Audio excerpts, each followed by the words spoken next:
주간 꿀에 바르셀로나가 드디어 라리가에서 우승을 했습니다. 28번째 우승이고요. 2년 만에 우승입니다. 마음고생을 너무 많이 했어. 드디어 바르셀로나가 라리가 우승을 확정지었습니다.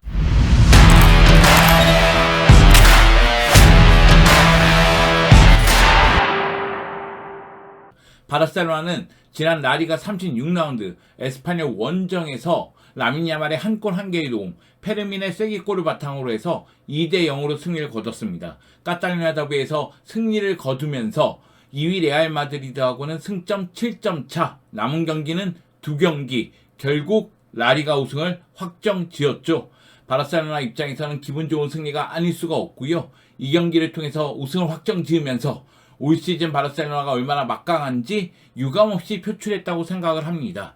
바르셀로나는 한지 플릭 감독의 데뷔 시즌임에도 불구하고 스페르코파 우승, 코파델레이 우승, 라리가 우승까지 우승 트로피를 무려 3개나 차지했습니다. 돌이켜 생각하면 인테르하고의 챔피언스리그 4강 2차전 패배가 너무 아쉽긴 하지만 그렇지만은 챔피언스리그 4강에 진출했다는 사실만으로도 만족 대만족이 아닌가. 바르셀로나가 챔피언스리그에 돌아왔다, 이러한 사실을 모든 사람들에게 알리지 않았나 생각을 합니다. 그 정도로 바르셀로나는 2024-25 시즌을 아름답게 장식을 했습니다. 정말로 대단합니다. 물론 바르셀로나 입장에서는 카탈루냐 더비 경기력이 만족스럽지는 않습니다. 라민 야말의 원더골이 없었다면 이 경기 굉장히 어려운 경기가 됐을 거예요. 하지만 결과론적으로는 라민 야말과 페르민이 연속골을 넣으면서 2대0으로 승리를 거뒀고 라리가 우승을 확정지었기 때문에 이보다 좋을 수는 없죠. 바르셀로나의 젊은 선수들은 라리가 우승의 기쁨을 누리기 위해서 말 그대로 필드 위로 몰려 나왔었는데요. 이때 에스파뇰 홈팬들이 이물질을 던지면서 그리고 에스파뇰 구단이 스프링클러를 작동시키면서 워터밤이 되고 말았습니다. 그래서 빗속에서 우승의 기쁨을 아주 짧게 즐기고 라커룸으로 들어가서 라커룸에서 우승의 기쁨을 즐겼었는데요. 2년 전에 바르셀로나가 라리가에서 우승할 때도 에스파뇰 원정 경기에서 우승했습니다. 그때는 필드 중앙에서 우승의 기쁨을 즐기는 모습이 있었고 에스파뇰 팬들이 이물질을 많이 던졌었거든요. 그러다 보니까 에스파뇰이 무관중 경기 징계를 받기도 했었습니다. 그렇기 때문에 이 경기는 경기가 펼쳐지기 전부터 위험 요소가 많다, 치안을 강화시켰던 경기고요.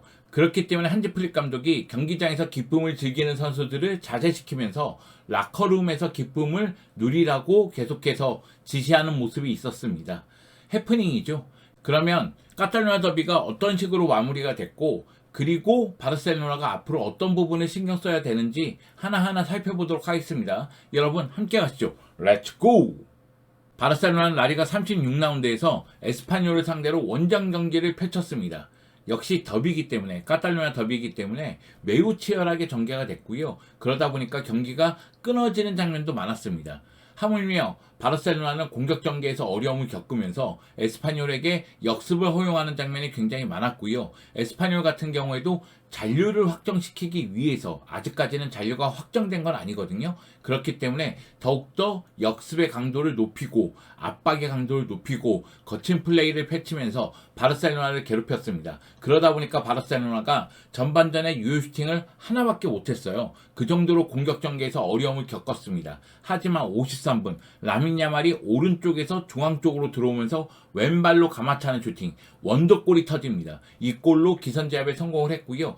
그리고 라민 야말의 전지 패스를 종료 직전에 페르민이 쐐기골로 마무리를 지었죠. 물론 그 사이에 에스파뇰의 수비수가 퇴장당하는 모습도 있었습니다. 이 경기에서 라민 야말은 한 골 한 개의 도움을 기록했을 뿐만이 아니라 PK를 하나를 유도해냈습니다. 그러면서 승리의 주역의 모습을 보여줬죠. 점유율은 25대 75%로 바르셀로나가 월등히 우위를 가져갔고요. XG값 같은 경우에는 오히려 에스파뇰이 조금 앞섰습니다. 에스파뇰이 1.39였고 바르셀로나는 0.63이었습니다. 바르셀로나가 그만큼 공격이 안 풀렸다는 얘기고요. 그리고 라민 야말과 페르민의 골은 사실 골로 연결될 가능성이 굉장히 적은 장면이었어요. 그 얘기는 라민 야말이 잘 찼다, 페르민이 잘 찼다, 이렇게 설명할 수가 있겠다는 거죠. 에스파뇰 같은 경우에는 결정력에서 문제를 드러냈는데 슈팅을 9개 했는데 유효 슈팅이 하나밖에 안 됐어요. 하비 포워드가 슈체스니 골키퍼하고 1대1 상황에서 막힌 장면, 그게 유일한 유효 슈팅이었습니다. 반면에 바르셀로나는 12개의 슈팅을 하고 유효 슈팅을 4개를 했죠. 그리고 2골을 만들어냈으니까요. 바르셀로나가 어떻게 본다면 승리할 자격이 충분하다고 볼 수가 있겠습니다. 이 경기 승리하면서 바르셀로나는 라리가에서 28번째 우승 확정지었고요. 그리고 2년 만에 라리가에서 다시 한번 우승을 기록하는 데 성공을 했습니다. 그뿐만이 아니죠. 코파델레이에서도 우승했기 때문에 라리가와 코파델레이 우승 더블을 달성하는 데 성공을 했고요. 그리고 이런 얘기하면 좀 쑥스럽긴 하지만 스페르코파까지 포함한다면 도메스틱 트래블을 달성했다고 봐도 되겠죠. 여기다가 에스파뇰과 바르셀로나의 대결은 카탈루냐 더비 아니겠어요? 라리가에서 펼쳐진 178번째 카탈루냐 더비인데 바르셀로나가 승리하면서 104번째 승리를 경험하게 됐고요. 반면에 에스파뇰은 34번째 패배를 당하게 됐습니다. 경기 후 한지 플릭 감독의 인터뷰를 볼까요? 한지 플릭 감독의 인터뷰를 보면 가슴이 좀 먹먹해지면서 웅장해져요. 나는 우리가 가족 같다고 느낀다. 하나로 뭉쳐있다는 거죠. 클럽은 열정, 태도, 정신력으로 매우 잘하고 있다. 바르셀로나 클럽 자체가 워낙에 하나로 뭉쳐져서 다양한 장점을 보여주고 있다는 얘기입니다. 우리가 목표를 달성하는데 많은 도움이 되었다. 클럽이 많은 도움이 됐다는 얘기고요. 선수들이 제 역할을 했다는 얘기입니다. 이것은 독특한 것이고 나는 이것을 경험해 본 적이 없다. 바르셀로나만의 분위기가 너무나 독특하고 너무나 아름답다는 얘기죠. 팀이 자랑스럽다. 우리의 수준은 좋았지만 더 많은 잠재력을 가지고 있다. 한지 플릭 감독은 우리는 더 잘할 수 있다. 그렇기 때문에 다음 시즌은 더 잘해야 된다는 이야기를 했습니다. 그 얘기는 한지 플릭 감독이 다음 시즌 트래블을 노리겠다는 얘기죠. 물론 상황을 봐야 됩니다. 라이벌들의 전력을 보긴 봐야 되겠지만 한지 플릭 감독은 계속해서 앞으로 전진할 생각입니다. 그리고 이 경기 보면은 라민 야말이 왜 바르셀로나의 킹인지 알 수가 있어요. 정말로 바르셀로나의 뉴 킹입니다. 왕이에요. 이 경기에서 경기에 미치는 영향력, 경기를 결정하는 힘, 정말로 대단했습니다. 90분 출전해서 한 골 한 개의 도움을 기록했는데요. 저 한 골이 헉소리가 나옵니다. 정말 놀라운 골을 넣었어요. 라민 야말 드리블도 뛰어나고 플레이메이킹 능력도 갖고 있는데 득점력에서 좀 아쉬움이 있다. 슈팅이 좀 아쉽지 않느냐 이런 얘기가 있었지만은 아닙니다. 자신의 약점을 개선하고 있고 업그레이드 되고 있습니다. 이런 슈팅은 막기 굉장히 어렵죠. 그리고 페르민에게 넣어주는 전진 패스도 매우 위력적이었습니다. 그래서 도움으로 연결이 됐고요. 물론 페르민의 마무리도 깔끔하긴 했습니다. 이 경기에서 슈팅 5번 했고요. 유효 슈팅 2번 했습니다.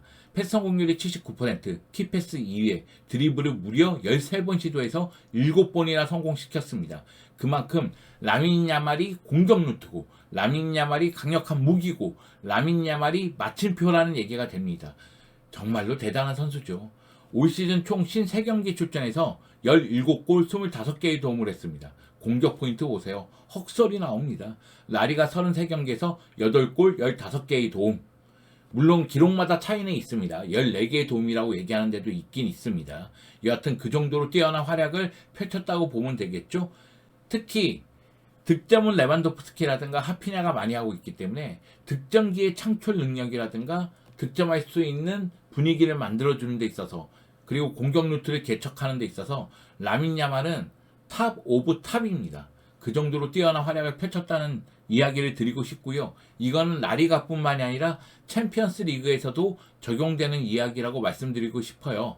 라민 야말을 상대한 감독들은 모두 라민 야말을 극찬하는 모습이 있었습니다. 시몬의 인자기 감독도 50년마다 한 번 나올 법한 재능이다. 이런 식으로 극찬을 했었죠. 여기다 라민 야말이 매우 어린 나이임에도 불구하고 17세임에도 불구하고 유럽 선수권대회 우승 1회, 라리가 우승 2회, 코파델레이 우승 1회, 스페르코파 우승 1회를 기록했습니다. 벌써 우승 트로피가 5개나 됩니다. 나 고등학교 때 뭐 했나? 정말 이런 선수야말로 원더키드, 슈퍼키드, 엘니뇨 이런 표현이 잘 어울리죠. 라민 야말은 정말 라민 야말입니다. 보면 볼수록 놀라운 선수예요. 다만 올 시즌 경기 수가 너무 많아요. 바르셀로나가 58경기를 소화를 했는데 라민 야말이 53경기에 나왔습니다. 그렇기 때문에 다음 시즌은 라민 야말을 좀 관리해줘야 되지 않을까 그런 생각이 들고요. 바르셀로나 내부에서도 이런 이야기가 나오고 있다고 합니다. 라민 야말이 한 단계 더 성장하면서 그러면서 자신의 능력을 매 경기 발휘했으면 하는 바람이 있습니다. 부상은 당하지 마시고요. 자, 2025년 바르셀로나의 기록은 어마무시합니다. 2025년 들어서 바르셀로나는 스페르코파, 코파델레이, 라리가 우승을 확정지었죠. 그 가운데 공식 경기 33경기를 소화했는데 26승 5무 2패를 기록했습니다. 2025년의 패배는 2패밖에 없어요. 이 2패는 모두 챔피언스 리그에서 당한 패배죠. 도르트문트에게 1대3 패배, 인테리어에게 3대4 패배입니다. 라리가에서는 2025년 들어서 패배가 없습니다. 라리가 17경기에서 15승 2무를 기록하고 있어요. 최근 라리가에서 18경기 우패를 기록하고 있죠. 2024년 마지막 경기부터 무패를 기록했으니까요. 근데 전반기 기록을 봤을 때는 11월과 12월에 바르셀로나가 위기가 있었어요. 그러다 보니까 전반기 라리가 19경기에서 12승 2무 5패를 기록했고요. 공식 25경기에서 17승 2무 6패를 기록했습니다. 패배수가 확 차이가 나죠. 그 정도로 2025년 바르셀로나는 무서웠다고 보면 되겠습니다. 물론 바르셀로나의 장점은 공격 3인방의 활약에 많이 초점이 맞춰져 있어요. 레반도프스키가 전방에서 공간을 만들어주면서도 해결사 역할을 했죠. 전반기에 공식 경기 23골, 후반기에 공식 경기 17골, 그러면서 올 시즌 공식 경기에서 40골을 기록했습니다. 라리가에서는 무려 25골을 넣었는데요. 지금 라리가에서는 피치치 경쟁에서 어려움을 겪고 있죠. 왜냐하면 음바페가 28골을 넣었기 때문에 지금 3골 차로 벌어졌습니다. 남은 2경기에서 레반도프스키가 피치치를 차지할지는 좀 봐야 되겠고요. 하피냐는 말 그대로 공격 포인트를 찍어냈어요. 득점과 도움을 계속해서 기록했고 오프더볼 상황에서 위력적인 움직임을 계속해서 가져갔습니다. 전반기에 17골 10개의 도움, 후반기에 17골 15개의 도움을 했는데 후반기의 활약이 정말 눈부셨죠. 그리고 하피냐는 챔피언스 리그에서 놀라운 활약을 펼쳤습니다. 말 그대로 챔피언스 리그의 사나이 같은 모습을 보여줬거든요. 올 시즌의 챔피언스 리그에서만 13골을 넣었으니까요. 여기에 라민 야말 더 이상 설명할 필요가 없죠. 전반기에 6골 12개의 도움, 후반기에 11골 13개의 도움. 갈수록 더 잘하는 모습이 나왔습니다. 이 공격 3인방이 있었기 때문에 바르셀로나는 말 그대로 파괴력을 통해서 상대를 압도하는 모습을 보여줬습니다. 여기 한지 플릭 감독이 수비 라인은 위에서 오프사이드 트랩을 구성을 했죠. 그 가운데 이니고, 쿠바르시, 쿤데 너무나 좋은 활약을 펼쳤고요. 발데도 공수에서 뛰어난 활약을 펼쳤습니다. 그렇기 때문에 수비 라인에서 안정감이 있었는데 문제는 후반기에 부상도 있고 체력적인 문제도 있으면서 문제를 노출하기 시작했다는 거죠. 그러다 보니까 후반기에 실점이 좀 많아졌는데 그 가운데서도 슈체스니 골키퍼의 활약은 눈에 들어왔어요. 슈체스니 골키퍼가 테오 스테겐의 큰 부상 때문에 은퇴했다 돌아왔거든요. 그리고 2025년 들어서 바르셀로나의 골문을 지켰는데 안정적인 수비를 보여줬습니다. 그리고 벤치 멤버의 활약도 빼놓을 수는 없죠. 왜냐면 페란토레스가 코파델레이에서 우승을 차지하는데 큰 역할을 했고요. 그뿐만이 아니라 백업으로서도 놀라운 활약을 펼쳤습니다. 라리가에서만 10골을 넣었으니까요. 그리고 다니 올모가 부상이 좀 있다 보니까 페르민 같은 경우에도 교체로 출전해서 영향가 있는 공격 포인트를 많이 기록했고요. 그리고 최근 들어서 에릭이 라이트백으로 나왔는데 너무 잘하는 거예요. 쿤데의 빈자리를 나름대로 잘 메워줬습니다. 그리고 제라르 마르틴 아쉽죠. 아쉬움이 있습니다. 그러나 발데의 빈자리를 메우고자 노력한 거는 인정을 해줘야 될 것 같고요. 그 외에도 백업 자원들이 나름대로 제 역할을 했다는 생각이 듭니다. 특히 미드필더 라인에서 다양한 선수들이 뛰면서 중원의 기동력과 압박과 힘을 유지하고자 노력을 했죠. 물론 우리가 생각하는 건 패들이 더 용이긴 하지만 가비도 있고요. 그리고 파블로 토레 같은 선수도 있었고 에릭도 그 자리에서 뛰었으니까요. 정말 다양한 선수들이 그 위치에서 많이 뛰었었고요. 전반기 같은 경우에는 카사도, 베르날 활약을 잊어선 안 되겠죠. 그 정도로 바르셀로나는 올 시즌 여러 선수들이 제 힘을 발휘하면서 많은 대회에서 힘을 발휘했다. 이런 이야기를 해야 되겠고요. 사실 적어놓지는 않았지만 가장 중요한 건 한지 플릭이에요. 한지 플릭 감독이 팀을 하나로 뭉쳤고 전술적으로 다이렉트한 면을 가져왔고 여기다가 하피냐가 오프더볼에 강하다는 사실을 깨달으면서 오프더볼 움직임을 계속 요구했고 하피냐는 이에 맞춰서 공격 포인트를 찍어냈고 라민 야말의 오른쪽에서 공격력 그리고 왼쪽에서 발데의 전진성 그리고 중앙 쪽에서 페드리가 전체적으로 조율하고 더용이 도와주는 그 모습 그렇기 때문에 바르셀로나는 전체적인 안정감을 가져갈 수가 있었다. 여러모로 올 시즌은 바르셀로나 입장에서는 기분 좋은 시즌이다. 장점이 많았던 시즌이다. 이렇게 설명할 수가 있겠습니다. 하지만 올 시즌 끝으로 축구가 끝나는 건 아니죠. 올 시즌이 아름다웠지만 다음 시즌 더 찬란하도록 노력해야 됩니다. 바르셀로나는 다가오는 여름에 분주히 움직여야 돼요. 지금 레알 마드리드도 아틀레티코 마드리드도 변화가 굉장히 큰 여름을 맞이할 거예요. 그렇기 때문에 전력 보강을 한다는 얘기가 되고 우리가 예상했던 전력과 다른 모습으로 리그에서 경쟁할 것으로 보입니다. 여기다가 챔피언스 리그는 더 이상 설명할 필요가 없겠죠. 결국 바르셀로나도 다가오는 여름 전력을 보강해야 됩니다. 센터백 영입 얘기가 나오고 있어요. 그러다 보니까 요나단 타하고 연결되고 있는데 영입할 수 있을지는 좀 봐야 되겠고요. 센터백 얘기가 나오는 이유는 바르셀로나가 센터백이 굉장히 많고 이니고 쿠아르치가 잘해준 거 맞습니다. 그런데 인테리전에서 수비 문제가 대두가 됐어요. 아라우의 실수도 있었고 그러다 보니까 전체적으로 수비수를 영입해서 수비를 더 보강해야 되는 것 아니냐 이런 이야기가 나온 거죠. 결국 아라우를 정리할 가능성이 높아지는 가운데 새로운 센터백을 영입하지 않을까 그런 생각이 들고요. 텐세는 남고 싶다고 얘기했고 에릭은 너무나 다양한 위치에서 제 역할을 했기 때문에 이 선수들이 떠날지 남을지는 좀 봐야 되겠습니다. 그리고 라이트백 백업이 필요하다는 얘기가 굉장히 많이 나왔죠. 쿤데가 정말 많은 경기를 소화하다가 시즌 막판에 중요한 순간에 부상을 당했어요. 챔피언스 리그에서 쿤데를 쓸 수가 없었습니다. 물론 쿤데의 빈자리를 에릭이 잘 메워줬다고는 생각을 하지만 쿤데의 무게감, 존재감은 너무나 크죠. 그렇기 때문에 백업 라이트백은 반드시 필요하다는 생각이 듭니다. 저는 백업 레프트백도 필요하다는 생각이 있어요. 제라르 마르틴이 잘해준 건 맞지만 개인적으로 100% 만족할 수준은 아니었거든요. 근데 한지 플릭 감독은 만족하는 것 같아요. 그래서 발데 제라르 마르틴으로 갈 것 같은데 백업 레프트백도 영입하는 게 좋지 않을까 그런 생각이 좀 들고요. 그리고 왼쪽 윙포드에 대한 갈증도 매우 심한 것으로 알려졌습니다. 왼쪽 윙포드를 영입해서 성향이 최전방도 가능하고 왼쪽도 가능한 공격수. 그러면은 레반도프스키 백업도 되고 하피냐 백업도 된다. 이런 생각이 있는 것 같아요. 하피냐하고 라민 야말이 올 시즌에 정말 많은 경기를 소화했기 때문에 솔직히 관리를 해줘야 됩니다. 그런 측면에서 새로운 왼쪽 윙포워드가 필요한 건 분명한 사실이에요. 바르셀로나가 왼쪽 윙포워드 자리를 어떤 선수를 영입할지는 모르겠지만 최전방과 왼쪽이 소화되고 드리블이 뛰어나고 결정력이 있는 선수를 영입해야 됩니다. 왜냐하면 라민 야말에게 휴식을 줬을 때 공격 루트를 만들 줄 아는 드리블 능력이 있어야 돼요. 사실 새로운 왼쪽 윙포워드가 기용이 되면 라민 야말에게 휴식을 주거나 하피냐에게 휴식을 줄 수가 있죠. 새로운 왼쪽 윙포워드를 누굴 영입할지 좀 보긴 봐야 되겠습니다. 자, 바르셀로나 라리가 우승했어요. 너무나 기분 좋습니다. 진짜 기분 좋습니다. 눈물을 흘렸어.